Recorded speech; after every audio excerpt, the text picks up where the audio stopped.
don't think it's there you go. Now it Okay, is. I got it. I got it. All right, folks. Thank you for joining us again. My name is Jonah Bosques. I am the uh, extension agent in Hardy County, Florida. I know that we have a lot of people that are from Florida, a lot of people that are not from Florida. So it would be awesome to know where you're from. So you can feel free to chat to type it in the chat box. What we did yesterday, and we're going to repeat it again. We're going to go through the rules of the game. I know that many of us, if not all of us, are involved in agriculture. And with that said, there's some of us that are not. Um, like like we stated yesterday, if you are not in agriculture, we will talk about animals and socially uh, and scientifically. We will use terms and we will talk about things that may be uncomfortable to you. Um, but we are here to provide science-based information. Today, let me go through the rules. So we accessed the webinar. We're here. Um, you can ask questions through the chat box.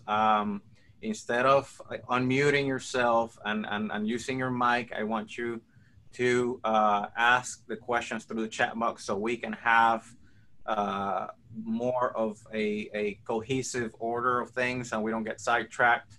If you unmute yourself and your dog barks or your kid asks for something, or we have all those unexpected things, we will have an interruption. So that's why chat box works better. We had a good conversation through the chat box yesterday, and we have co-hosts that are managing and monitoring for questions. Um, Rudeness is not tolerated. We will kick you out if the conversation goes sideways or it goes to an inappropriate tone. We have people scanning for that. But we want to encourage you to ask those questions, to give us that feedback that is relevant and constructive, okay?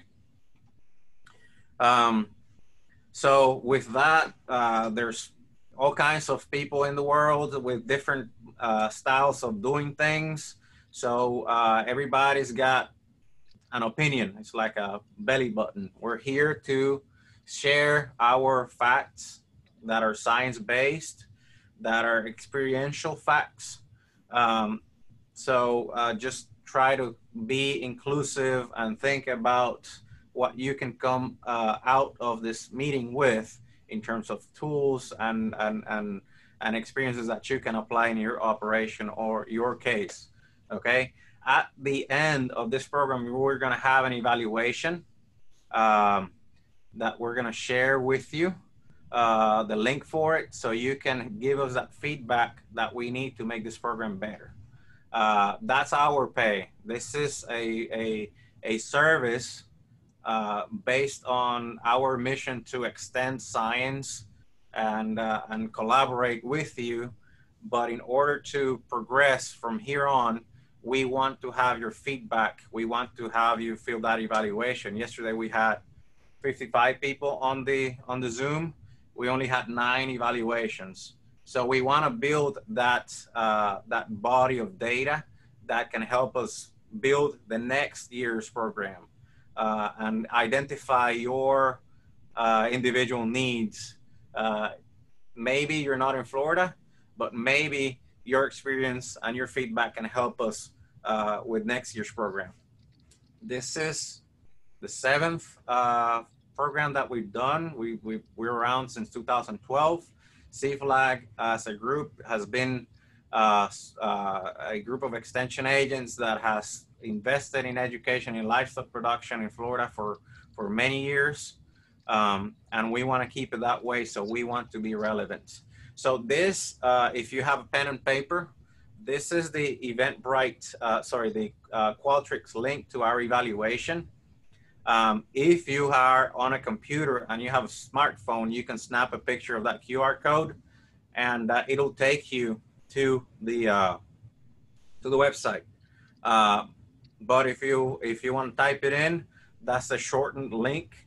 The one in blue that will get you to the right spot where we can collect that information from you, where you're located, what type of agriculture you're doing. Are you an educator? Are you a student? Are you a sheep farmer, a goat farmer?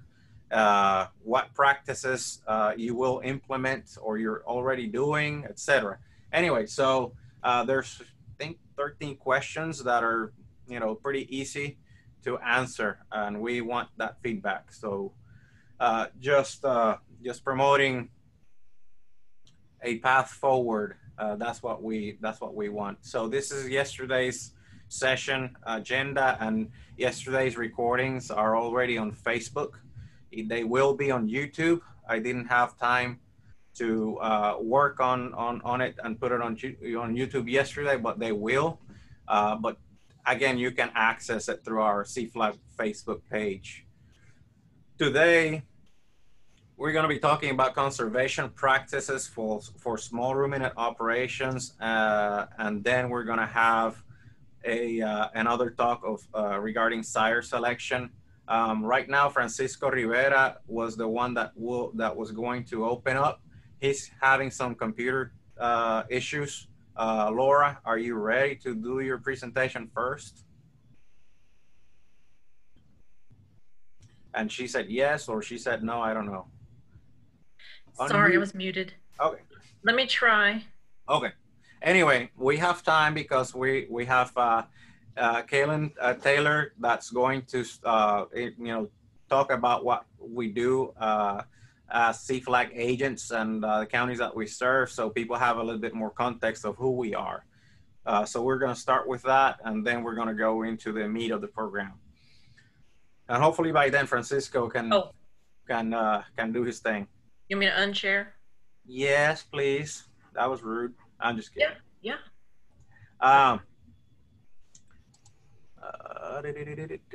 Give me 1 second.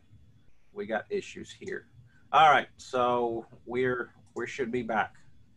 So for tomorrow, we're gonna have. I'm gonna start off talking about telling our story and why that's important for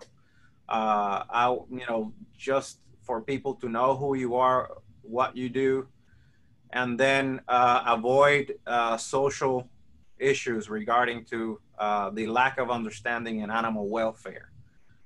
Then Kaylin from Marion County is going to join us, and she's going to be talking about forage production in Florida. And then there's the next session. This thing is not moving forward. On Friday, we're going to be talking about artificial insemination, what we need to know to start off with artificial insemination. And we're going to close with our final evaluation, and hopefully you're gonna have a great weekend, and we're gonna have great feedback for you from you, and it'll be a good experience moving forward. So we've gone through the rules of the game. Hopefully this is going to be a good experience for everybody. And right now we're just ready to roll. You want me to share my screen? Please, ma'am. A couple of people have asked in the chat box about obtaining the presentation from yesterday. All of these presentations will be available on Facebook and also on the CFLAG YouTube page. So you will be able to access them from there. And it may take us a couple of days to get them there, but we'll get them to you.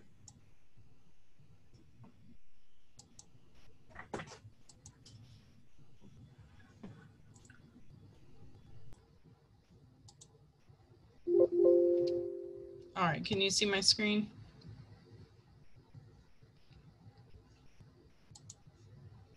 All right, so Janelle, like he said, He wanted me to go over the Central Florida Livestock Agents Group, what we do, our purpose. I did want to cover a few things. If you weren't part of the discussion yesterday, Meg had presented. She is the ag agent over in Lake County and also a county extension director. And she really put in perspective our role in extension and what we can offer. So our role in order to help you is we offer unbiased information to help you make those informed decisions for your business and your production practices. We help you think about those processes and ask the right questions, and help you make connections with industry organizations and other agencies beyond IFAS extension. We're not regulators, we're not granting agencies. We can provide resources for cost share and low interest rate loans. And we are not a crystal ball, so we can't predict the future, unfortunately. It would make our life easier as well if we could make those predictions for you guys and for ourselves. So what CFLAG Livestock Agents Group, what we do is we are a partnership of those county offices, the county agents, research facilities, extension specialists, and other agencies. And so we work together in order to provide more information to our producers. Each one of us who is a member of the CFLAG organization, we specialize in different things.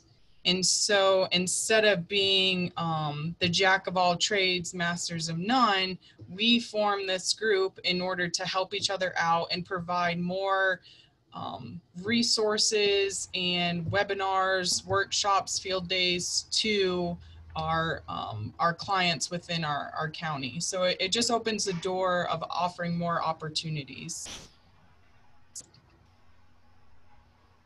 So the overall goal is to coordinate extension and research activities for enhanced livestock production within Central Florida. We also go beyond livestock production and have forage days. Kaylin, we have a comment here that you're not on presenter mode. Could you work on that? Oh, it's not? Yeah, on my this computer it says it's presenter. Maybe you're sharing the wrong screen. That happened to me yesterday. All right, let's try again. Thank you.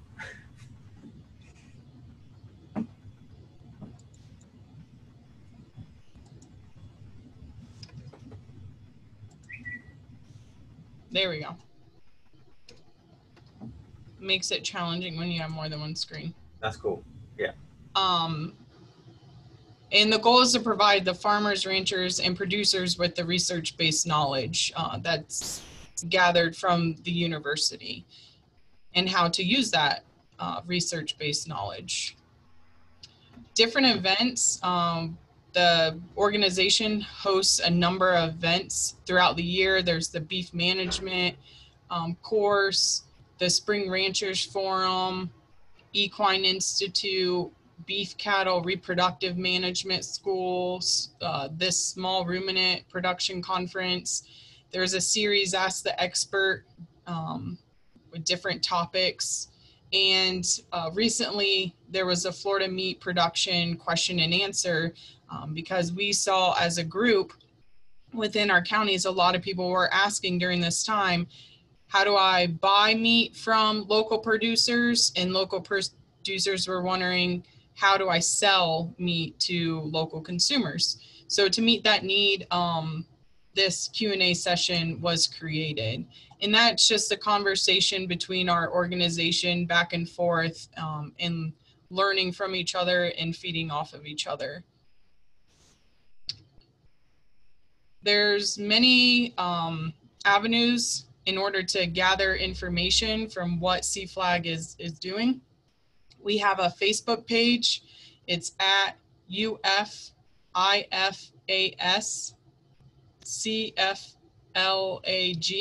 So UFIFAS CFLAG. That is our Facebook page. We have our YouTube channel, which again, these presentations will be uploaded onto that YouTube channel. We have a website with resources that are available. And then you can also contact your local county extension office. There's one in all 67 counties in order to find out what other events are being held within that county, whether they're offered by CFLAG or just by your local agent. So that is my rundown of CFLAG.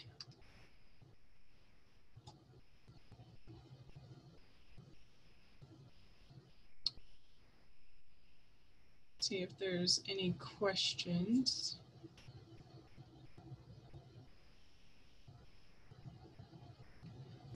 Yeah, we're doing good.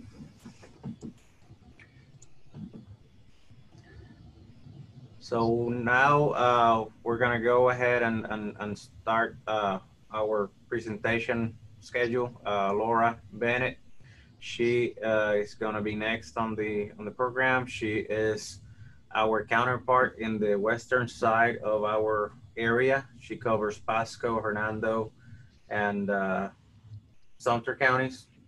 And she's gonna be talking to us about sire selection, what to look for. And hopefully, if you have questions throughout or comments, you know what to do. Put them on the chat box. Thank you.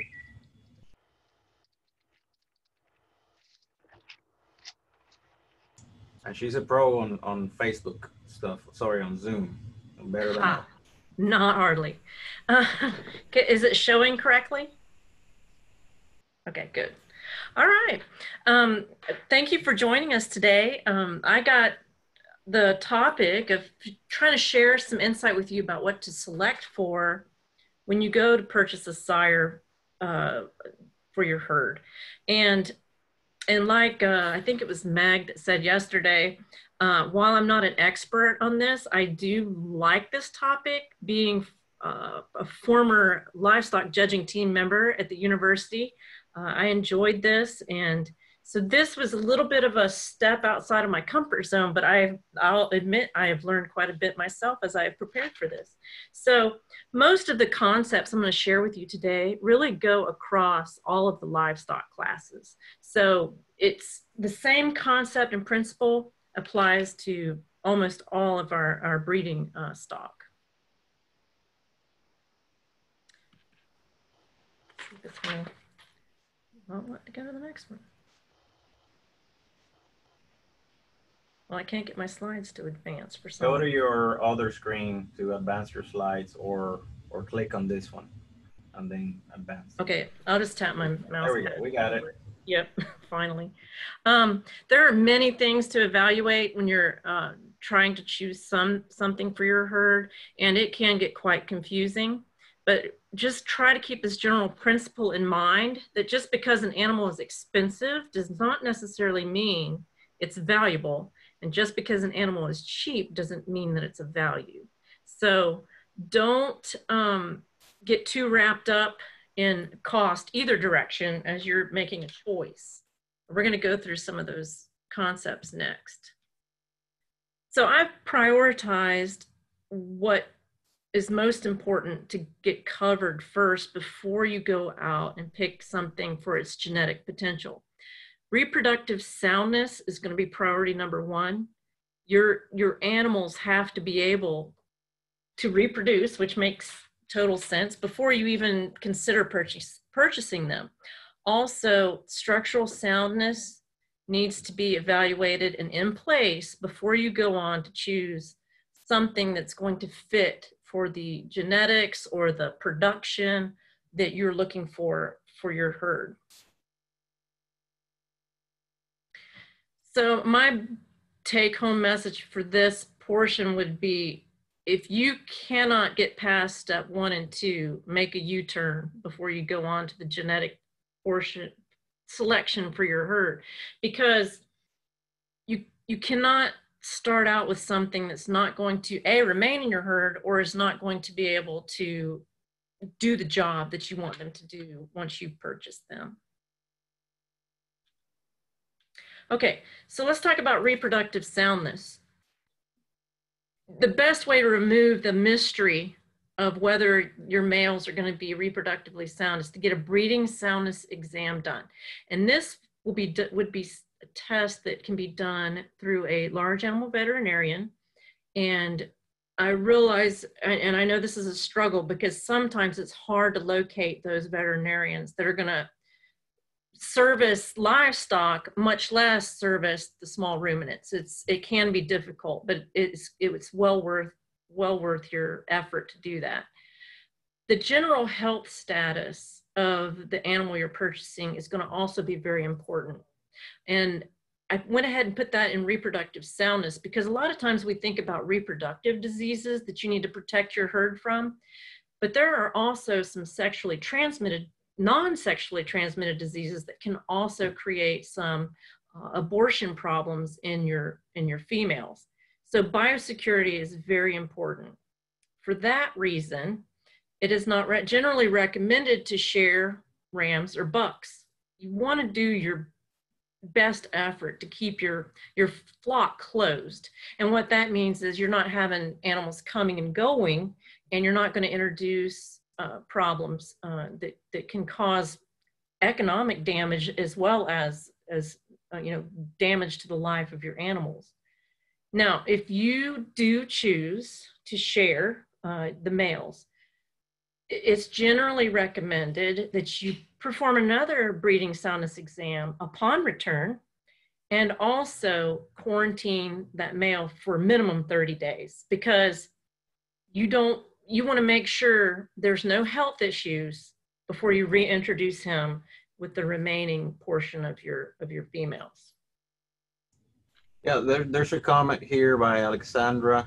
She's saying a problem that's very common is that there's not enough large animal vets out there in our communities. That's an opportunity that we can seize in training or exposing this issue. Yes. So local youth can go that route and study large animal vet, and help us in the near future with it. Yes. Yeah, and you might find it easier if you buy out of state in an area that's got more small ruminants. You might be able to get those animals tested before purchase there, much easier than waiting to try to do that here. But yeah, it's very difficult to find. I understand that. It's not good. But something else when you're looking at reproductive health, keep in mind too that the scrotal circumference of the males is going to be directly related to age puberty, that his offspring will reach that puberty. So the larger the scrotal circumference, the quicker his female offspring are going to reach puberty, which is a huge benefit for you economically if you're trying to get those females in production quicker. So if you found that your male passes the reproductive test, the next thing you need to do is be sure he's structurally sound. And it makes sense on many levels because he needs to have good mobility for breeding.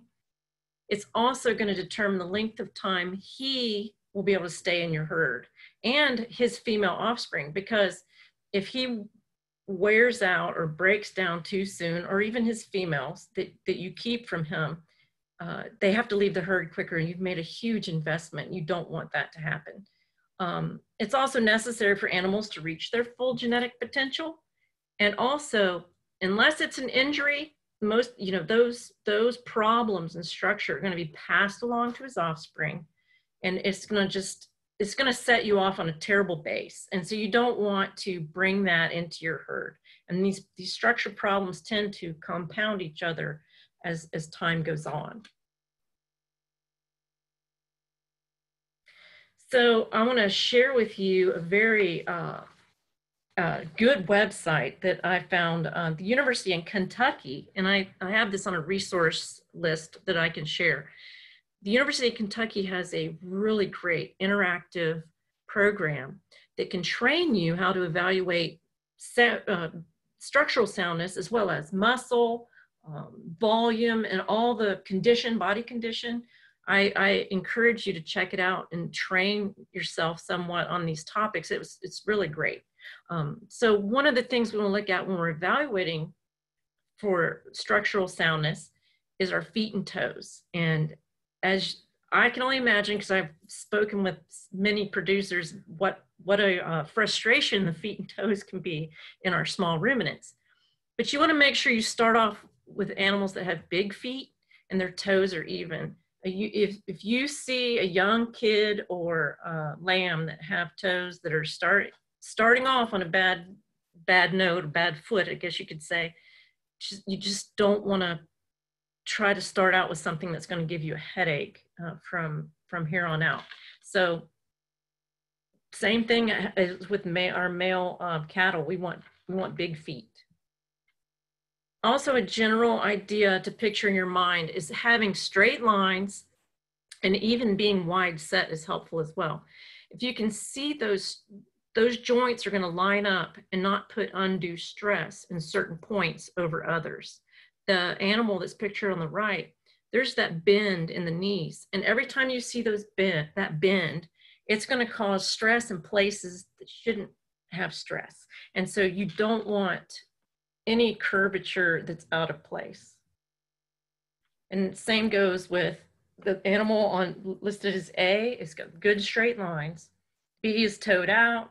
C is knock-kneed, and then D is going to be toed in and also somewhat bow-legged. And every time it's out of line, you're going to stress somewhere that should not be stressed. Okay, so here's a good picture from the University of Kentucky. Again, I really liked it.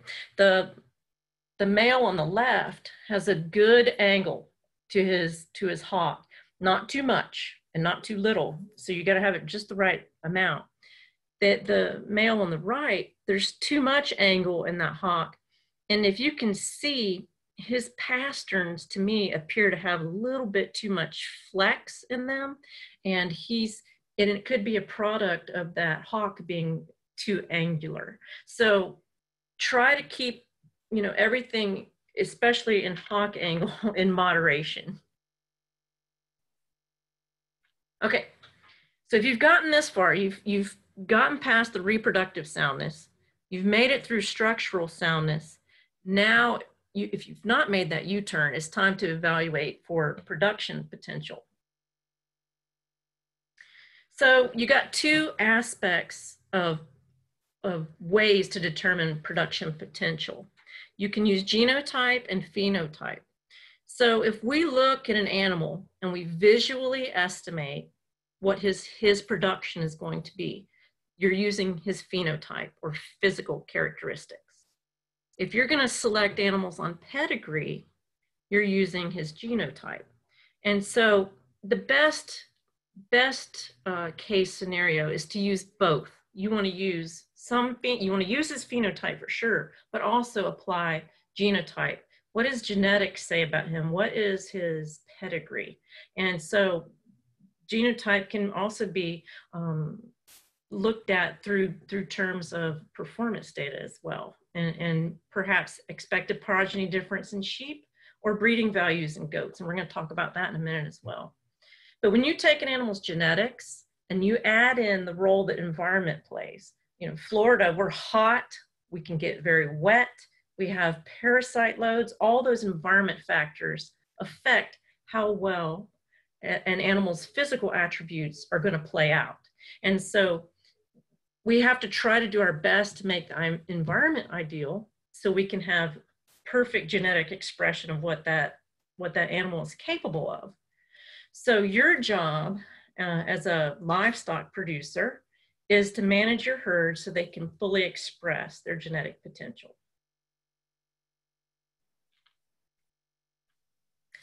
So we're going to evaluate our genetic potential for production.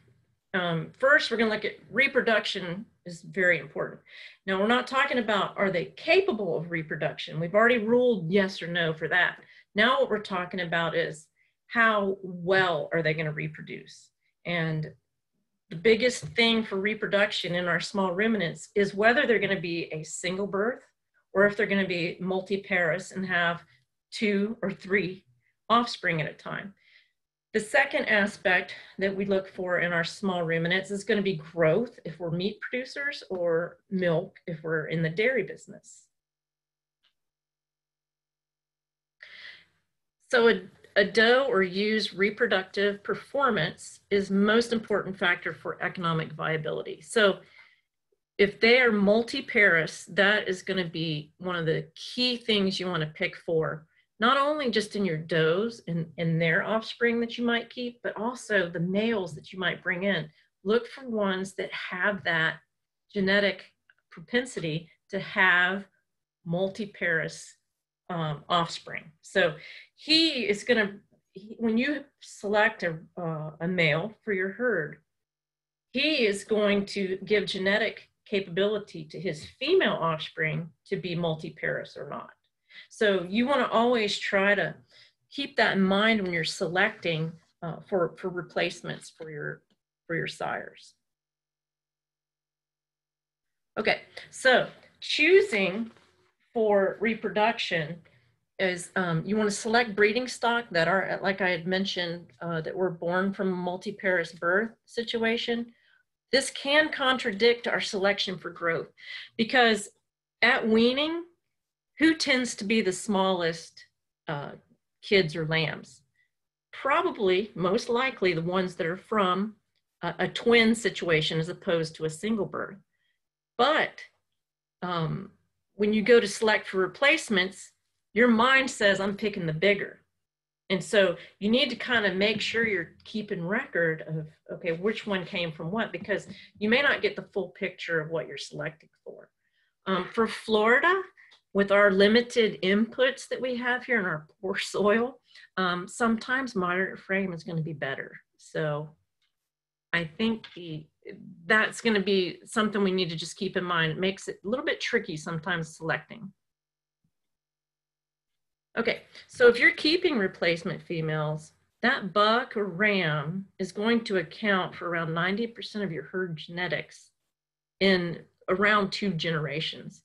In cattle, the males this night is around 90% after about 3 generations. So your sire selection is extremely important, and you need to keep that in mind when you're making that purchase. And you want to check to see if he himself was from a multiparous birth and choose well. And so no pressure, but we're just trying to stress the importance of that ram or buck in your herd. Now, you must have a good, and I say maybe even say great genetic base to get started. And this concept is very important to understand, because you cannot feed or manage your animals into great performance or phenotype, okay? But you can most definitely feed or manage your animals into poor performance or phenotype. So think about it in terms this way. A good feeding or health program cannot make up for inferior genetics. But a poor feeding or health program can cause an animal to not reach its full genetic potential, okay? So you want to start out with good quality genetics and manage them so that they can reach what you expect them to reach in your program. Okay, so once you've decided on perhaps a breed type, or are you going to be meat or dairy, what you want to do is really do some investigation to what the breed standards are. So I found this picture from Illinois State Fair for a meat goat. And so this is kind of what you want to look for when you're choosing phenotypically for a meat animal. And on the flip side of that too, the dairy goats, they're going to have a much different body conformation. But look into, once you've decided on a breed, look into what the standard is for that breed, because you want to train your eye to pick out what the breed says is going to be, you know, the epitome of some good phenotype that you might want to have in your herd.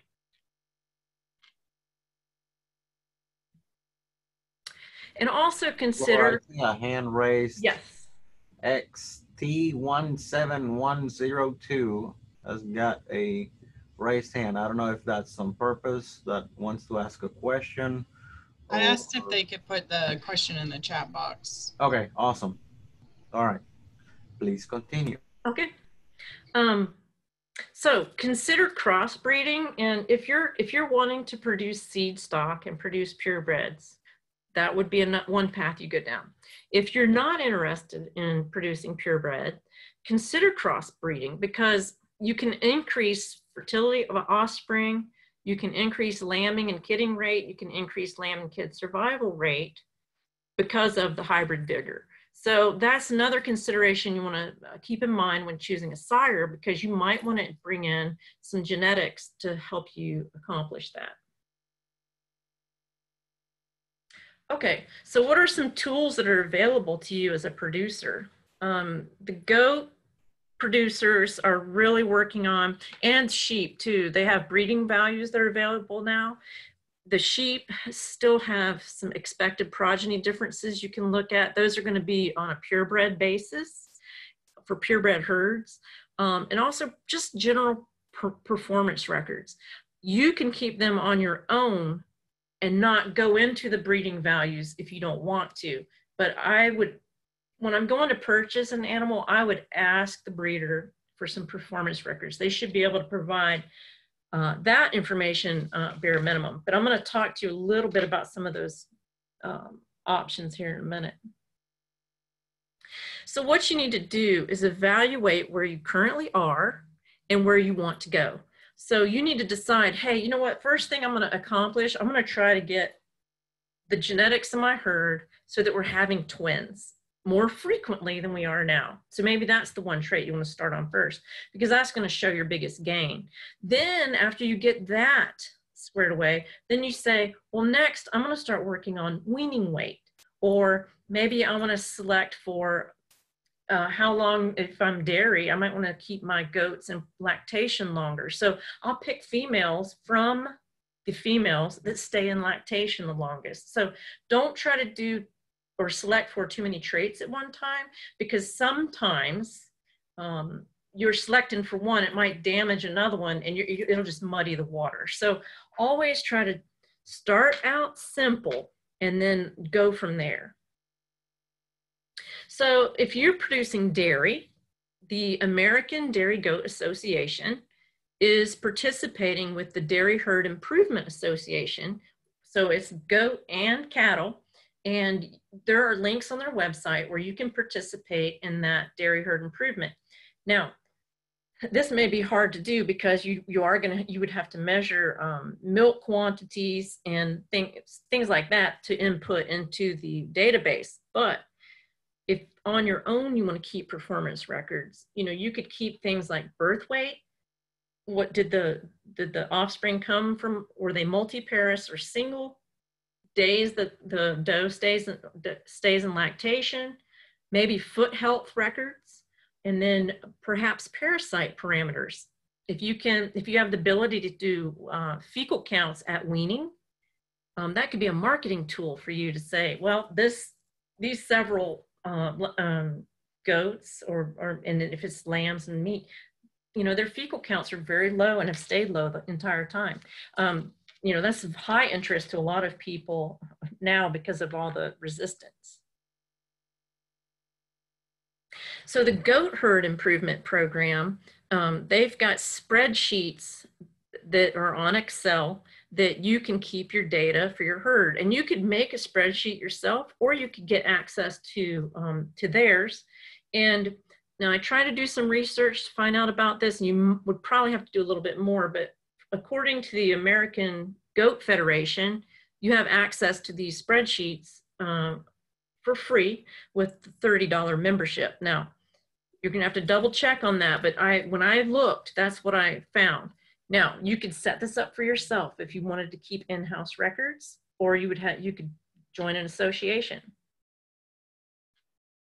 I found out from Kentucky State University that they're trying to ramp up their goat herd improvement, the Great Goat Herd Improvement Program. And there's a contact there, and I did contact him this week to get some more information about their program. And so you might want to reach out to him and see if you can participate in sending records through his database, because they're trying to build up. There's just not a lot of data with the goats. There's more data with sheep. So, and you don't have to have high-fangled fancy equipment. If you have a fish scale and you have a bucket, you can weigh your lambs and kids at birth and get birth weights. So don't feel like you have to, go out, and you can use Excel spreadsheet, and you can use some simple equipment to start keeping some records. So now the National Sheep Improvement Program has databases for both sheep and goats. Now, the sheep section is much larger, and there's a lot more data there. The goat section is smaller, but they are trying to improve and grow that information. So this might be something as well that you might want to look into. So I found some information, some of the different breeders, those gains they have made in genetics in just 10 years using performance data and these databases. So the polypay breeders have been able to make improvements in the pounds of lamb weaned per ewe. And that could be both by weaning weights, and it could also be by, being multi-parous or not. The Suffolk breeders have increased their market weight for their lambs. The Targhee have increased the number of lambs born, and then the Katahdin breeders have increased weaning rate, and they're also, I think they're really focusing in on that fecal count statistic or data, performance data, to be able to try to work on the internal parasite resistance problems. So let's look at this really briefly. I found this example kind of explains to you some of the progress you can make by using these performance data. So let's say you found a buck and he had an expected breeding value of +10 for number of kids weaned. Okay, that's what NKW stands for. What that breaks down to is that he should have his offspring. He should have 10 more kids per 100 kids that are weaned. So if you have 10 extra kids, that's at $150 a kid, they use for an example, that's $1,500. So, his price, whatever you pay for him, as long as it's not $1,500 more than the one next to him, it's going to pay off dividends to get something with some of that good performance data. And then the second example they provided was a breeding value of a +3 for weaning weight. So his progeny would be 3.3 pounds heavier at weaning than the average for that particular breed type. So if you had 50 kids from him, we're talking $363 roughly, based on these figures. And so you can see that you can see your window of expectation for some return that you could possibly get from paying a little bit more for some better genetics. So I'll finish with the message of places to get help. If you contact your livestock or ag agent, they could help you set up a spreadsheet to keep some simple records. And you don't start with huge lists of records to keep. Start small. That way you can at least see what you're doing and where you might want to go. And I always want to encourage everyone, the Meat Sheep Alliance of Florida, there are goat and sheep people in this group, and it's a great place to network. And there are wool people. It's not just meat. And they have field days, educational field days. It's a fantastic group to be a part of. So search them out on the internet. And then my contact information is there as well. And I serve Pasco, Sumter, and Hernando. But if there's anything from my presentation that you would like links to or data information on, I'll be happy to send it to you. And a couple of people have requested the presentation to be emailed. And then I think having that Excel sheet that you gave an example of would be beneficial as well. okay. So if you don't mind sending that to Jonelle, and then he'll send it out to the masses. Okay, I can get the main source. And then we can extract it from there. Okay. But that's all I had. It was fun.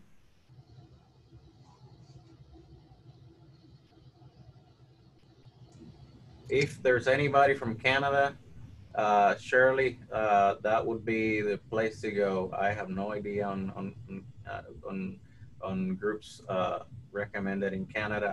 I would look at your local breed association for information on that.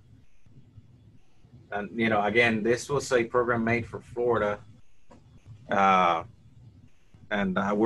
we're extremely psyched that you're here with us. But you know, we don't have all, you know, that information. At least I don't.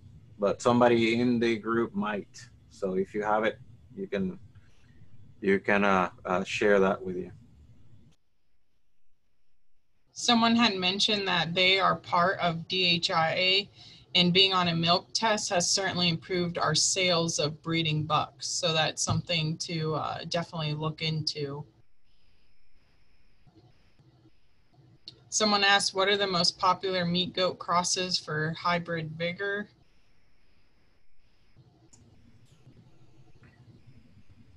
In there, with boar goats, in Florida, there's a lot of Kiko mixed. Yep, someone put boar and Kiko. Yeah, that's very common. We have some Kalahari Reds that are not that common here that people mix with boar as well.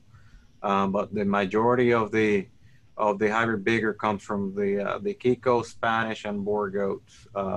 Here in Florida, we have a lot of parasite issues. So the Spanish, even though it's not a big framed animal, it does have some degree of resistance and survivability. It's something that a lot of people are breeding into.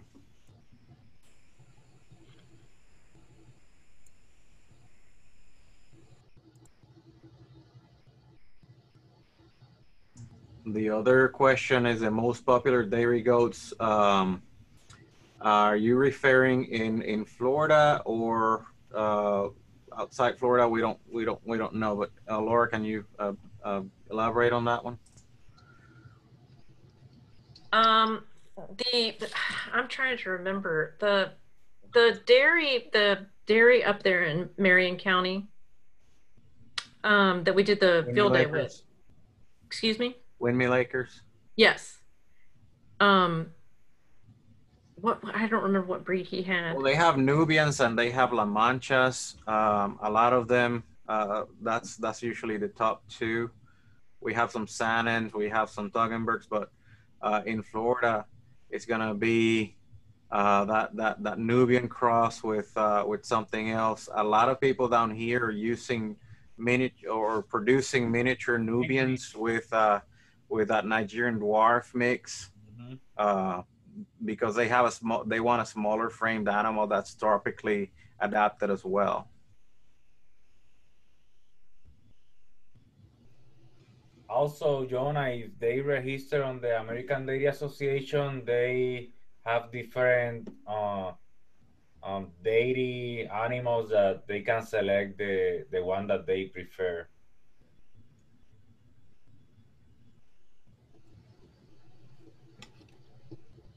Okay, so Bruin was talking about the 9 T's: torso, teeth, toes, testicles, tussle, teats, dossers.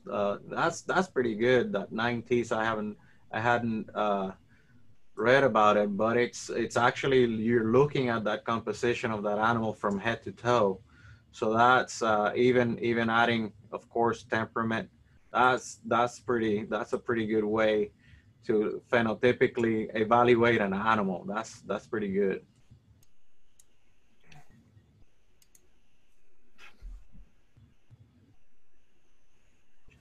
we're looking at the chat. That's why we don't want to miss anything relevant. I think we're good. A lot of people are including their email address to get the information sent to them. Whatever email you register to take this class, that's the email that the information will be sent to. Yeah, one last comment from Alexandra. She's considering Spanish goats. She's asking, is there challenges with that breed? In Florida, the main challenge with goats is there's two main challenges. One is gonna be parasites. So that's a selection issue and a management issue. If you know, that goes in hand to hand with pasture management and you know, selective dewormer and parasite monitoring. Very important in Florida. The second challenge is going to be predators. And that also can be managed with good fencing and guardian dogs and a good shotgun. Someone is asking, what are some of the new drugs used for deworming, newer and more effective? In there, the latest drug, the only drug that's been out, and it's not actually a drug, it's a fungus, for warming management is gonna be a feed additive, Biowarma, it's the name of it.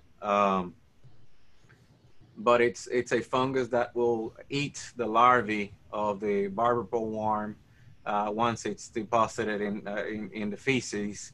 So that's a way to reduce that worm load without having to deworm every animal.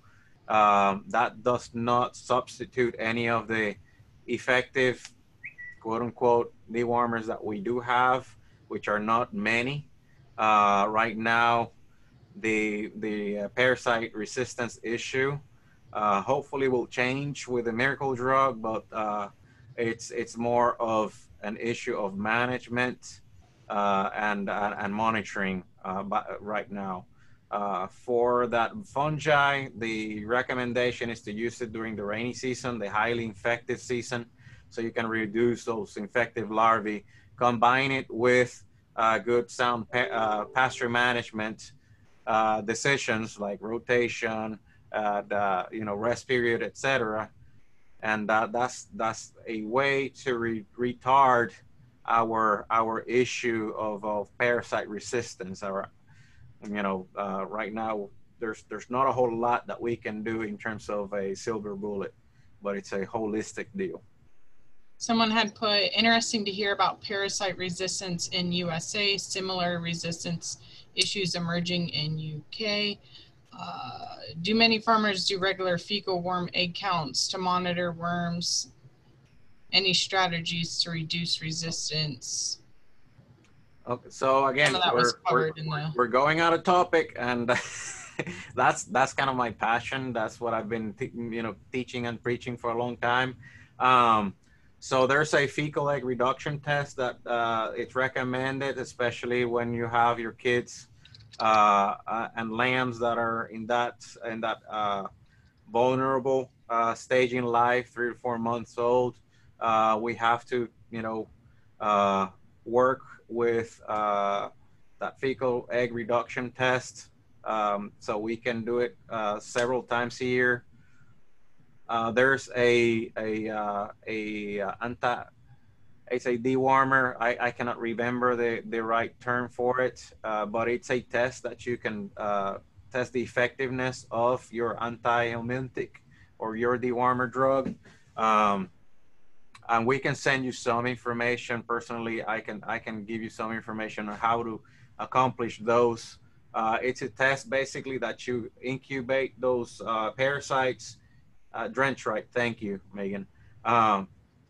You incubate those parasites, you expose them to the dewormer, and then we can determine, or the parasitologist can determine which one is effective still. Again, sound rotation, having an area where you can quarantine new animals, and then identifying those animals that are easy keepers. that will be adapted to your environment, basically. If there's rainy season, we know that that's you know, high incidence of worms in your grass.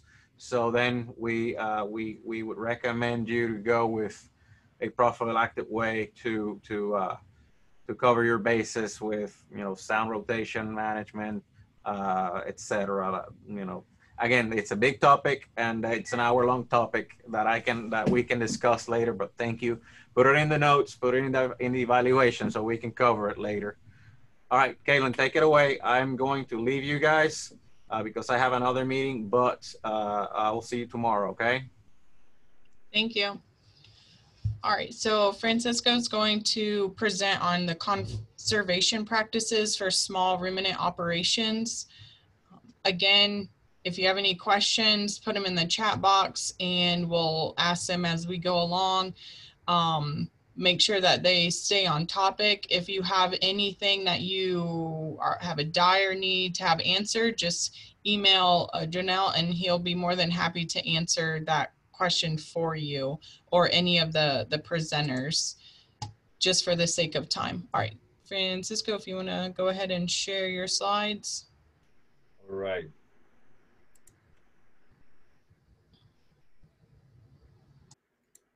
Everybody can see the presentation? It's looking good? Oh. Hello, can you hear me? Yes? Yes, we can hear you and see the slide. Okay, thank you, Kaylin, because I only can see the person who is talking and you are right there in the screen, the right side, but I can see the question. My name is Francisco Rivera. I'm going to talk about different conservation practices. They are like 30, they are more than 32 different conservation practices. So I'm going to talk about what I consider the most important for this topic. So just briefly, I want just to talk about what is happening here in Florida. What are the current emerging issues that I think there are issues. For example, the first is the reduction of the available agricultural land. Right now here in Florida, everybody wants to retire here. So that is a challenge.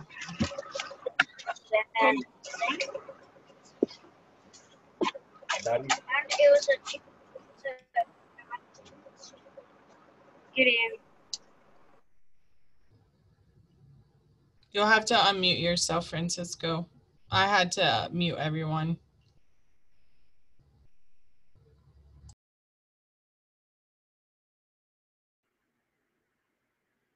All right. Well, we're sorry for that technical situation. So what is happening right now in Florida is that everybody wants to retire here. So what does mean? That means that we need more places for the people live, and we have less places we have less place for agricultural project or for growth. So right now it's not like an issue because we have enough land, but in the future this is going to be an issue, and probably it's happening in other countries. The second one is that most of our farmers are over probably 58 year plus. So that means that they are in their senior stage. And that is something that worries us. And why that is worry to us? Because we need to retrain or train new people into this area, this industry, the agricultural industry. So that means that the number of new and beginner farmers are increasing. But other thing that we need to think about is if we have more people moving here, the economy or the price of the housing is going up, and the same is happening with the price of the land. So for the perspective of agriculture, what that means is that the return of investment in a farm right now is going to be it's going to take more time. So that is some of the things that some people are worried about, and I'm personally worried about that situation. If you compare the price of the land 20 years ago, probably was like 80% less. So we are having people that are moving here. Most of them are buying land or extensive area, like 5, 10, 15 acres or more. That here in the United States, 40 acres is a small farmer, or could be. We define a small farmer as a farmer that make less than $250,000 yearly. And if you have cows or you have cattle, probably you are going to be a small farmer having around 40 acres. So that is something that we need to have in mind. So the objective today is just that you can learn about the different conservation practices and that you can have an idea how to do it. We don't have enough time for discuss all the 32 different practices, and we have a lot more.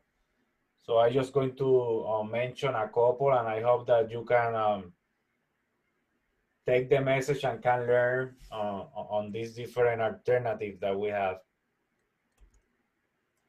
But first of all, I want that you have in mind the difference between a goat and a sheep. In the case of the goats, they like to browsing, so they like to stand up in their two legs and take the leaf from the different trees. And in the case of the goat, they prefer to do grazing. And this is something that we are going to discuss on later, but in your design of your farm, you need to have in consideration the animal behavior, because probably the trees, shrubs, and different grasses that you are going to use could be different. So these are all the different conservation practices. We are not going to talk today about all, but at least we are going to talk about what I think that are more important. So I divide in 3 different areas that we are going to see that later. But basically, what is the main objective of the conservation practices is that we can reduce the soil erosion and sedimentation. So what we are trying to do is conserve our land. Just a summary, we are going to conserve our land, our water, our air quality, and we are going to try or we are going to make practices that can be cost effective for your operation. That I'm going to provide some example later.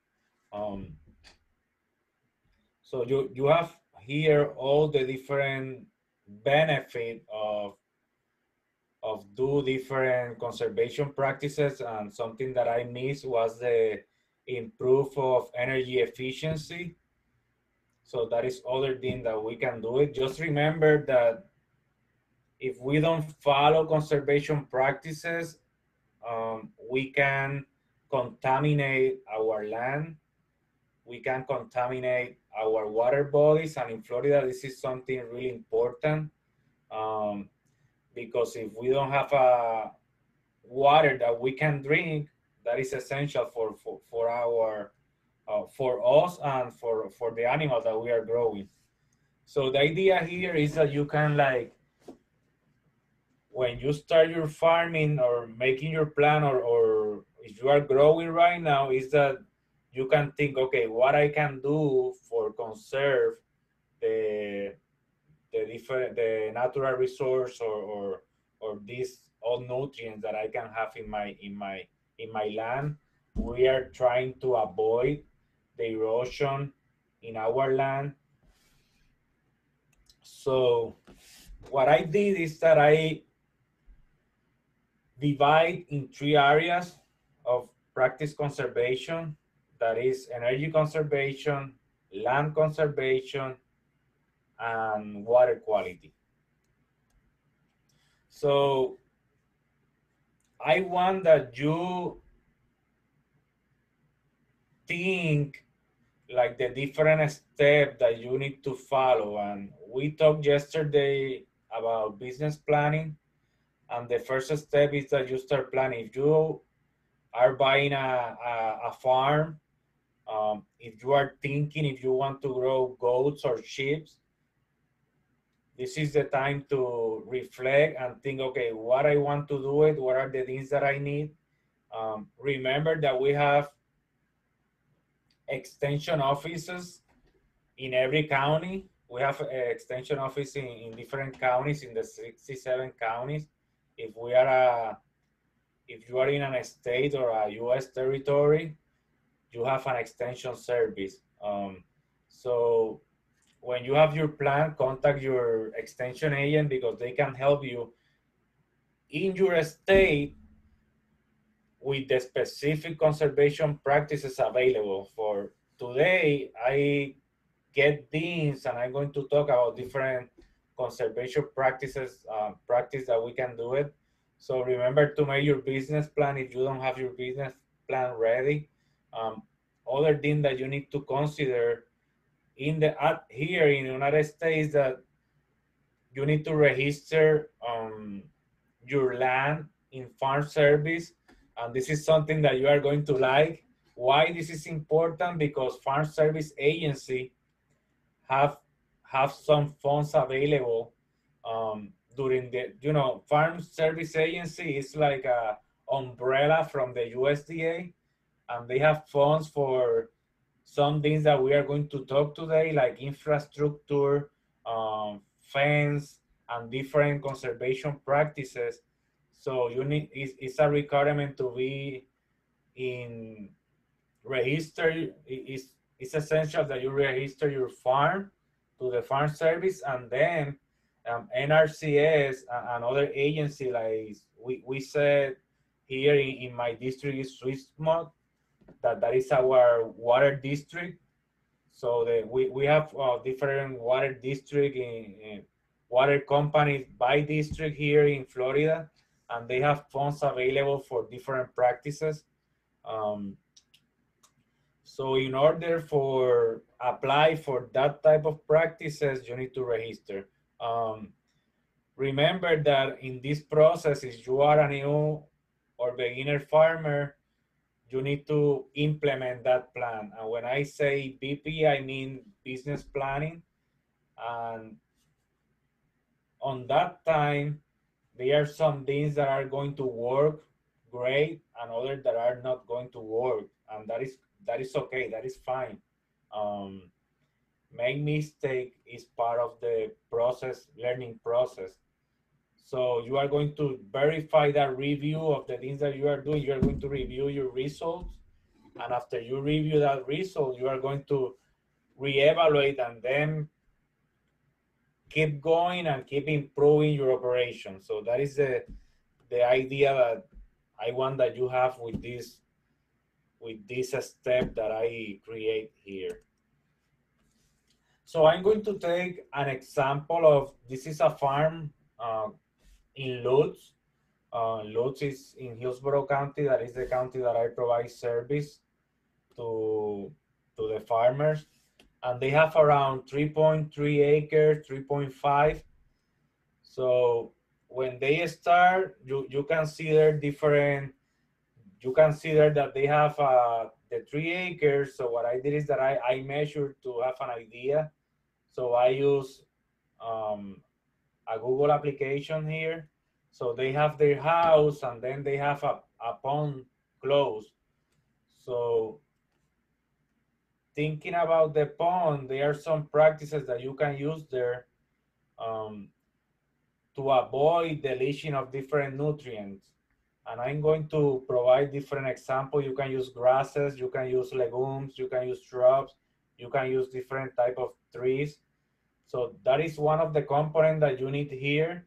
Other thing that you need to consider is the type of animal that you are going to grow. In this case, are sheep or goat. The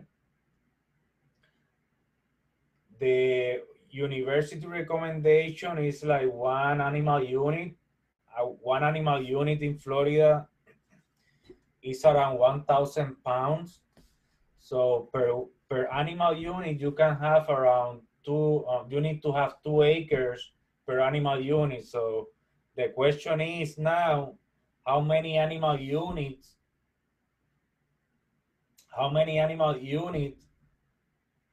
are from sheep and goats? So all depend of the size of the animal, but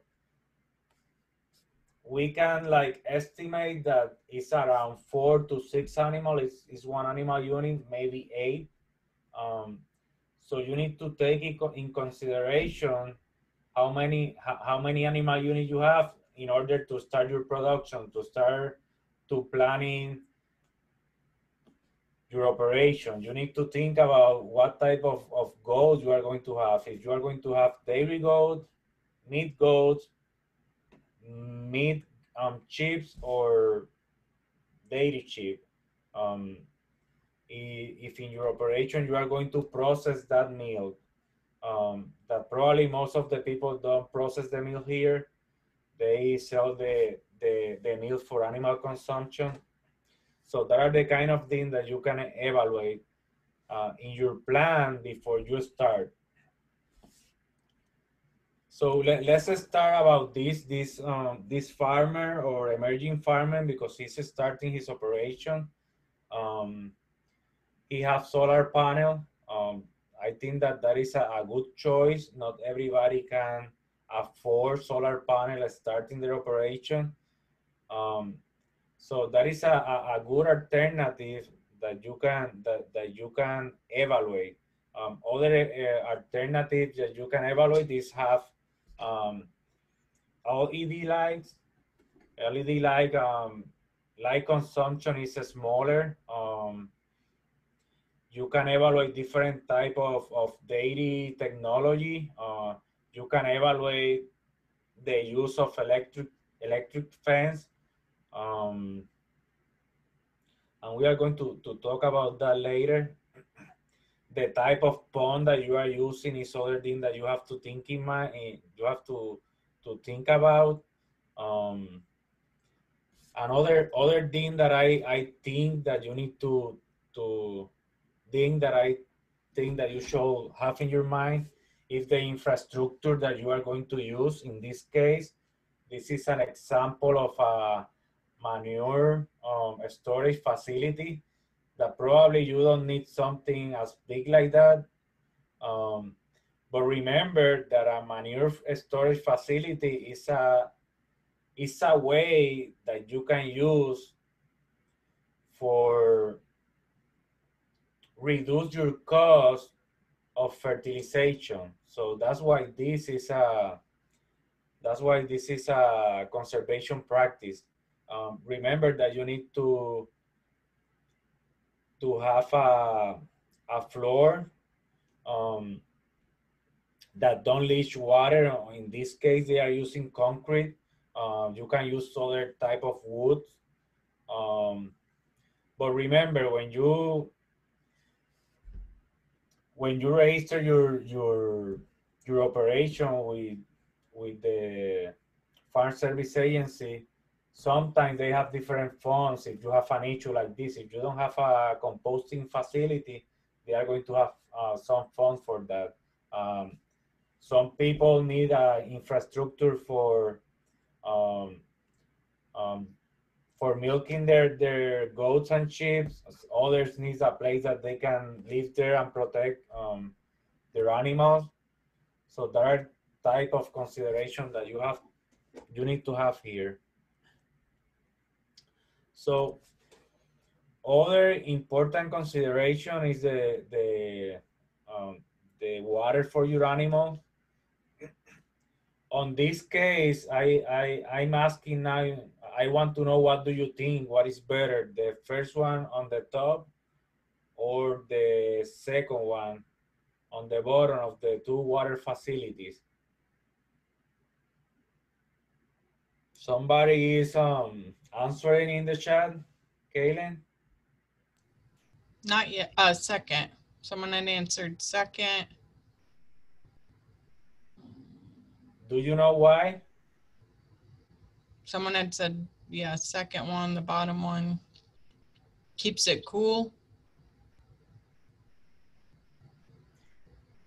One of the reasons why we think that the second water is better is because, for example, there are a lot of water that can evaporate. In the case of the second water, the animal can drink anytime when they feel thirsty.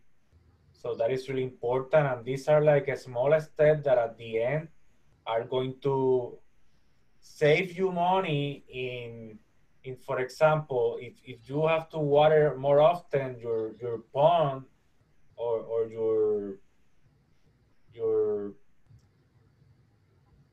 the bottom of the pump are going to work less if you have the second waterer. So that is something that is really important because there are a lot of different ways that you can conserve energy, and sometimes we are not thinking about like the same example of the solar panel. If you have solar panels, you are going to reduce the use of energy because you are, well, it's not that you are going to reduce the use of energy, but you are going to use an energy more efficiently because you are creating your own energy. And there are different alternatives for that. So other thing that you have to think about is about the pest management. If you can use different type of vaccine, that is going to help you to control different disease. In the case of parasite, you need to think about, we talk a lot about the stubble rate, that is the stubble height. The stubble height is the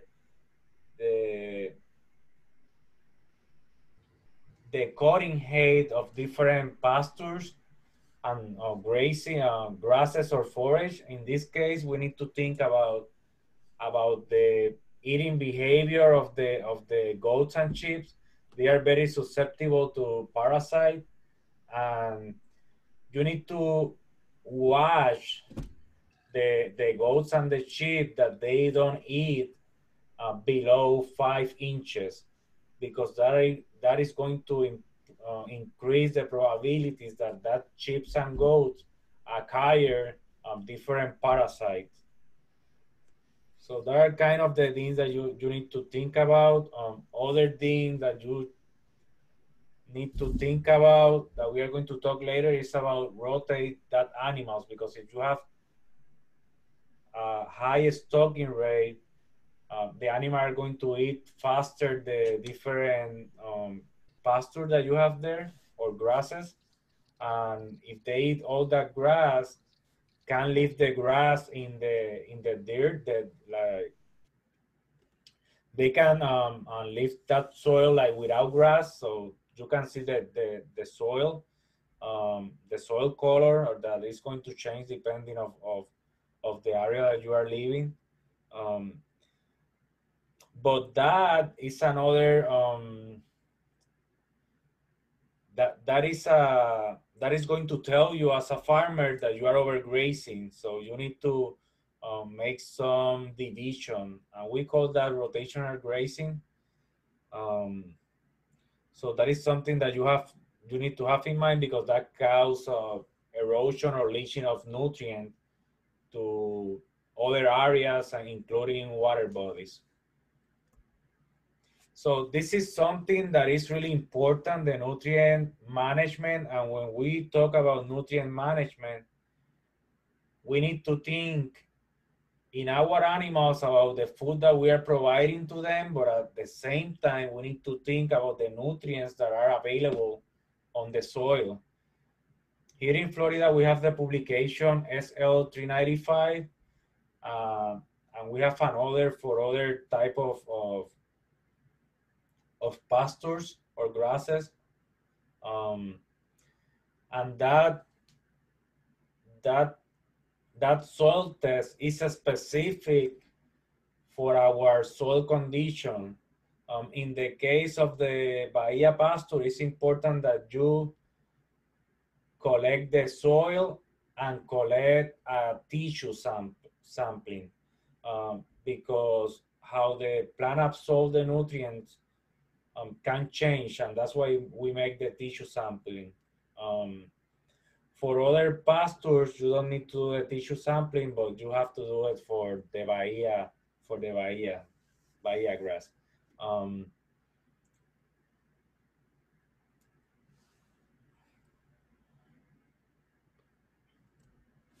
Okay, when we talk about forage and biomass, remember that the goats, their behavior, they like browsing. The sheep, some of them like, but it's not like, they don't like too much like the goats. So there are different type of forage that you can use here. Remember that we have well, we say that we have a winter, but it's not like a real winter, because if we compare with other states, there are places that are more cold. But we have a period that is the summer period. Our grasses start to grow in Florida probably from March. And then we have the rainy season that is starting May. So in that period of time, until probably the second week of October, we are going to have a good growth of pasture and forage. But after October, we have what we call the winter season. That what happens is that our period of daylight is reduced. And when that happens, our pasture remain dormant during that 4 or 5 months. So that means that you need to think about different alternatives in the winter. We make different research previous 3 years, 4 years before I came. We make other research. We grow different type of clovers, different type of oats, wheat, and alfalfa. We didn't have here in Hillsborough good result with the alfalfa, but we have different forests that you can contact us to our office, and we can show you what are the results, what you can use. For example, in terms of winter forage, our economist said that we need at least to have around 2,000 tons per acre to be cost effective for our operation. So we have some winter pasture that we can use, and they meet that requirement. So that is good news. Other alternatives that you have for pasture is that you can consider grow different type of legumes and grains, like the clover, for example. We have clover, we have forage peanut that you can use in the summer. So we have different alternatives that you need to think in order to have pasture during the whole year. And in the time that you don't have that pasture, you need to think about different alternatives like conservation, like other hays and other products that you can use. So about fencing, that is important, because fence your area are going to allow you to keep your animals in a specific place that they can eat, and can keep them away. If you remember at the beginning that they have a pond on this farm, so you can keep away the animals to the pond. So that is important, because if they are there, their manure can affect the pond and the water quality, and that's why we don't want to do it. Other things that you can plan your fence, and the recommendation that we have is, well, it's not a recommendation. We have research that shows that if you wait a period from 21 to 28 days the pasture, the quality of your pasture is going to be better, and the content of protein is going to be higher. When that time, when the 28 days pass or move forward 28 days, that means that the content of woody part and the content of nutrients that the animals can digest are going to be less. Because if we have more fiber in our pasture, that means that the content of sugar that are easy to digest from the animals is not going to be available. But that is a topic that we can talk later. So just remember that at least for half a period, No es por nada. to have a period of 21 days. Desde que no ando tan por la mierda en inglés. A pesar de que no estaría en una bilingüe, de no haber estado en una bilingüe. Usted está hablando de un man que ha pedido. Thank you, Kaylee. So the idea here on the fencing is that you need to divide the fence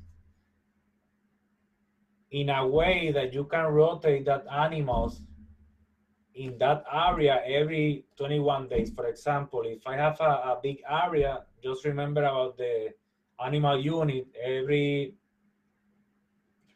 one animal unit is around 4-6 animals, and you need to make your fence in a way that you can rotate that animals every, depending of your budget, you can rotate. If you want to rotate every 3 days, you need at least 7 pens that they can move around every 3 days. There's a question in the chat box. It says, so is 21 to 28 days ideal for resting a pasture when rotating? If not, what is ideal? We have been doing 30 to 60 day rotations. Well, where is that person living, Kaylin? I do not know. Okay, if it's in Florida, we have research that say that after 28 days, the grass quality is going to reduce. That means that they live in Florida. Okay, so in our research, what we found is that after 28 days, the content of protein is going to be lower, and the quantity of food that the animal can digest. Just remember that the animal is eating pasture. That pasture have energy, and if the pasture past the 28 days, they are going to start to develop more fiber. That is what is happening there. For example, if you see that the plant, if you see the flower or the inflorescence of the plant, we call it inflorescence, but that is the flower of the grass. That means that you have to cut that because the content of fiber is increasing and the quality of the pasture is going lower. That is the question, Kaylin? What was that? I answered the question? I believe so. Okay, I just want to be sure. All right. So this is something that you have to consider in your fence. In the case of the cows, you can put 3 lines, or you can put just 1 line with electricity, an electric fence with 1 line. In the case of the goats and sheep, their behavior is different. So you need, like in the lower level, you need like at least, you need to have at least 4 inches in the bottom. And then after the 4 inches, you need to keep, you can keep like a bigger fence. You know that fence that have like a squares? So that bottom should have the first line 4 inches, the second 6 inches, and then you can keep it in 8 inches. So that is something that you have to take to have in your plan. So this is something that can happen. And if you see the corner of that pond, that is what I want that you see. It have some grass, so that is good, because in case that that we get rain, that is going to keep the nutrient there. So are not going to leave the leaching the nutrient.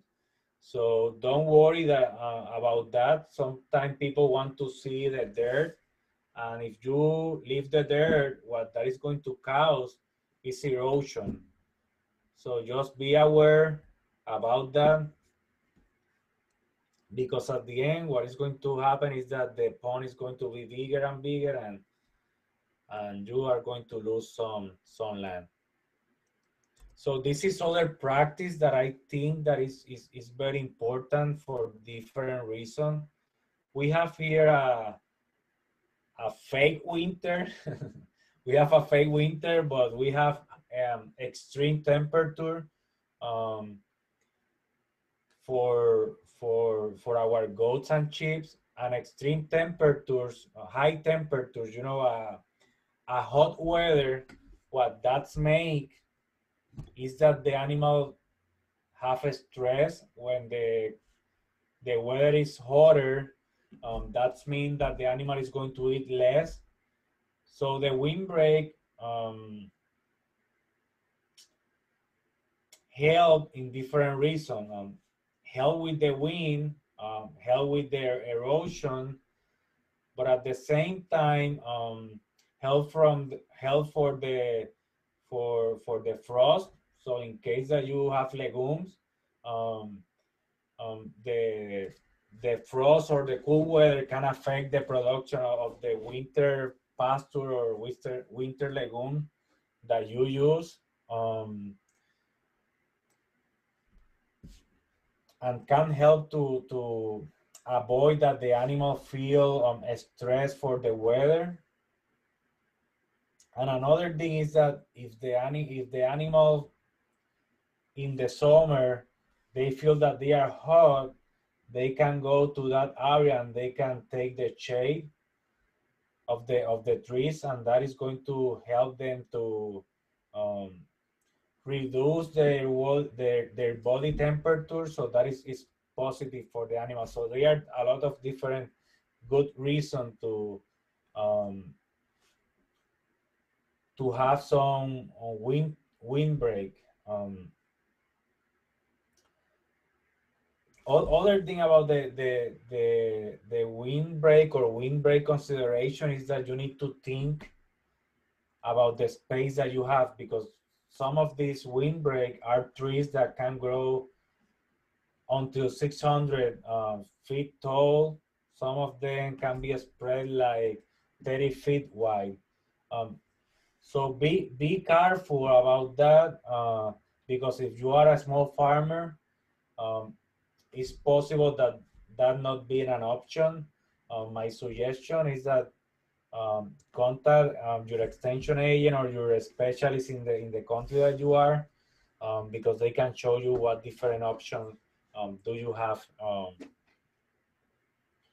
and what better fit for your operation.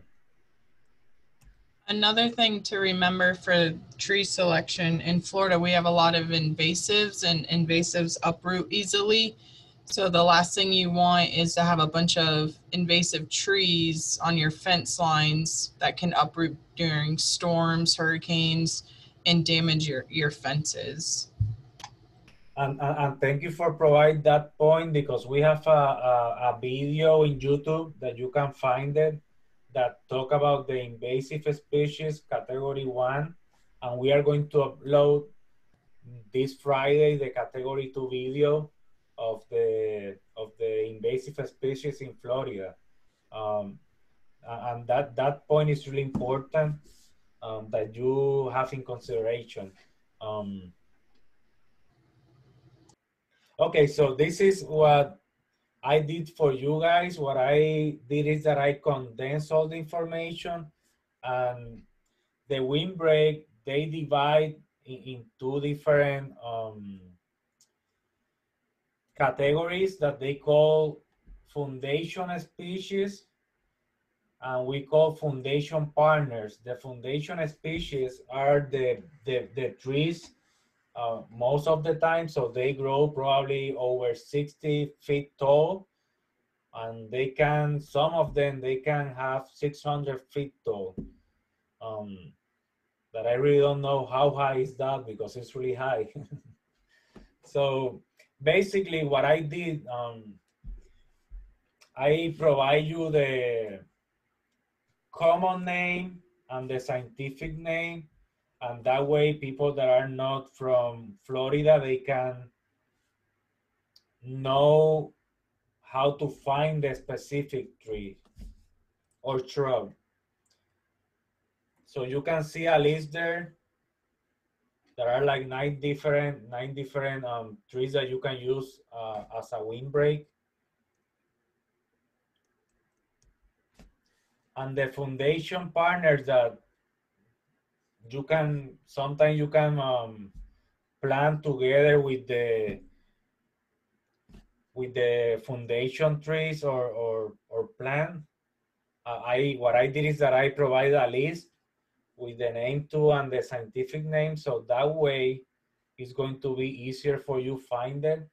And in case that you will working with NRCS or other agencies, you can provide that information, but they already have it. So basically, for recap, what we are trying to do or what we are doing is mitigate the different environmental issues when we use these conservation practices. There are a lot of other conservation practices, but what I did is that I just condensed and briefly talk about all the different things that I think that for the point that some of us are, can have an idea, because at the end, what is happening? At the end, that is water that our animals are going to drink. We need that the water that they drink being safe, have a good quality, and at the same time, we are drinking water from that, for some of that water bodies around your operation. And that's why it's really important that you keep conservation practices in your farm. Remember that you can follow us in Café Latino. We have a Spanish content there, and you can follow us on the CFLAG webpage. You can follow us on YouTube channel, Facebook, and we have an account in Twitter that we don't use too much. Me siento mal.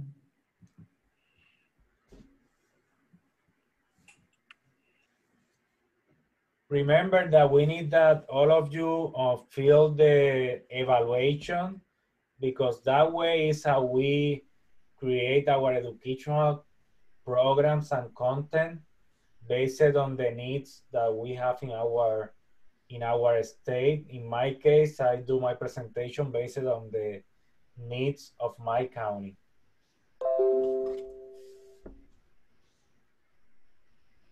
So if you need that link again, or to scan the QR code to obtain the program evaluation, it's on the screen right now. Hopefully you can see it. Can you scroll down the presentation, Kaylin? Go to the third slide, because we are looking right now the first slide. Oh, there we go. Can you see it now? Here we go.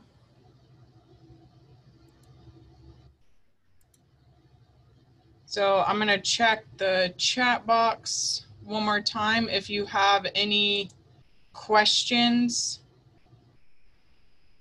if I did the evaluation yesterday, there's no need to repeat it. Evaluate based on each topic area. I think that's what Janelle is asking for. Also, Kaylin, yesterday after the training, this is a good news for all of you.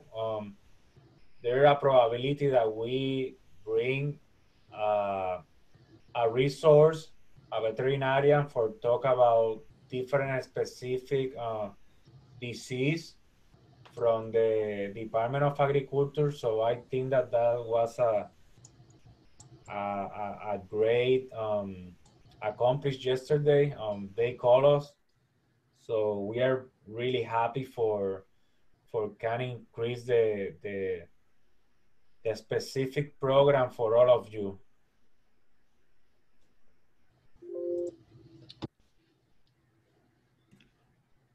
All right, are there any other questions for any of our presenters?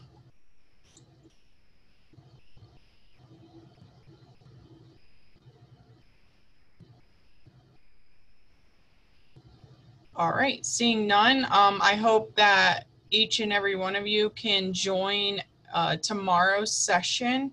Tomorrow, the session is on investing in animal welfare. And the second topic is incorporating summer annuals into your pasture management program. Again, the pasture management one is specific to Florida, since we are extension agents in this state. But some of you may be able to grow the same type of summer annuals in your state. If they are on the state, if they go over, they have other type of pasture that they can grow. If they are in a tropical area, there are a lot of other different pasture that they can grow. Mm-hmm. So try to contact your extension agent in your state. I think that that is the best suggestion for all of you guys. All right. Well, we will end this session. Thank you for joining us today, and we will see you tomorrow. All right. Thank you, Kaylin.